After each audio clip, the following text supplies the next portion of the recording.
May 2025 has been a whirlwind for Forex traders, with major global events shaking up currency markets. Here are the top 3 developments you need to know. 1. US-China tariff truce in a surprising move. The US and China agreed to a 90-day pause on tariffs, significantly reducing reciprocal duties. This de-escalation boosted market confidence, leading to a surge in global equities and a temporary strengthening of the US dollar. However, analysts cautioned that this is a short-term fix, and underlying trade tensions remain unresolved. 2. Japan-US Forex talks. Japanese Finance Minister Katsunobu Kato announced plans to discuss foreign exchange matters with U.S. Treasury Secretary Scott Bessent during the upcoming G7 meetings.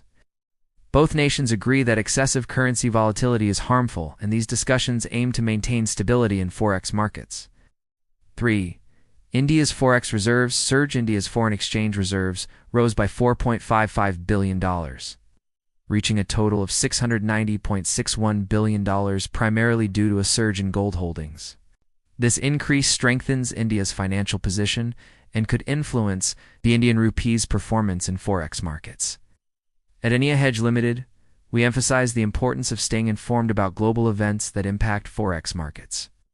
Understanding these developments can help you make more strategic trading decisions. Which of these events do you think had the most significant impact? Drop A in the comments to share your thoughts.